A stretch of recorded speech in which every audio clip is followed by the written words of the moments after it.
If someone said to you, would you play a driving game where you charge the Batmobile across several stages with branching paths akin to Outrun, you'd be like, oh my god, I will sell an arm, a leg and possibly my teeth for that. Well, believe it or not, said game actually exists, and it's called Outrun 2019, and it was developed for the Mega Drive by a little studio called Hertz. Hertz are a strange little developer in that most of their Sega output is simple ports of existing Sega games like the Mega Drive ports of Outrun and Dynamite Duke. But their most famous original title is probably Mega CD RPG Vey. At some point in Hertz's life, they started development on a game called Cyber Road, a futuristic driving game with similarities to Outrun. The game's development was later moved to the Mega Drive from the Mega CD, under the title Junkers High, before it was then rebranded under the Outrun banner, probably to help it sell better. Outrun 2019 is kind of the black sheep of the Outrun family. Not officially recognised as part of the mainline series due to not being developed by AM2, it often goes overlooked simply because it doesn't have the main draw of any Outrun game, a Ferrari. This is a bit of a shame because despite its tenuous connections to the Outrun franchise, Outrun 2019 is actually pretty good.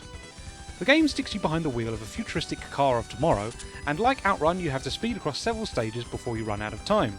At certain points the road splits into two and you can choose which path you want to take. So yeah, that's very Outrun-esque. What Outrun 2019 adds into the mix is a turbo which activates after you keep your finger on the accelerator for a while, but unlike Turbo Outrun you can actually halt the turbo very easily by braking. This adds a nice risk-reward element to the gameplay that rewards you for fast driving but also puts you in danger by exposing you to faster appearing obstacles. The stages themselves are also littered with some very interesting gimmicks.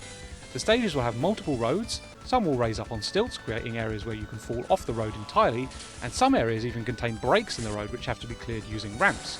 This is a wonderfully diverse driving game that takes the Outrun formula and adds to it in quite an interesting way. We can't continue without giving mention to the soundtrack. The original Outrun has one of the most memorable soundtracks to ever grace a driving game, and while Outrun 2019 will never match it, the songs that do appear are actually damn good efforts. Each course is accompanied by a song written by one of 5 different Japanese groups, and they all have incredibly strong melodies. Each song is often quite high paced, which matches the action perfectly, and oh my god, let me tell you how great Relight My Fire is.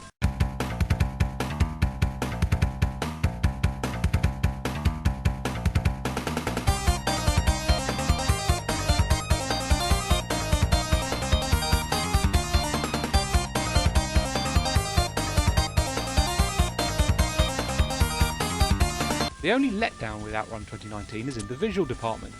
Now the game is actually quite a detailed and well drawn little thing, but the choice of colours are what lets it down. The game is often quite drab and grey, which is at odds to the wonderfully bold and sunny colours of the original game. Outrun 2019 could have really used more variety in its colour palette to help it stand out, but sadly you'll be treated to the same boring muddy shades stage after stage. Outrun 2019 is a surprisingly not rubbish attempt to add more variety into the existing Outrun formula, and it works really well. This is a fun, responsive driving game with lots to see and do, and it doesn't deserve to be ignored simply because it doesn't have the pulling power of the Ferrari license.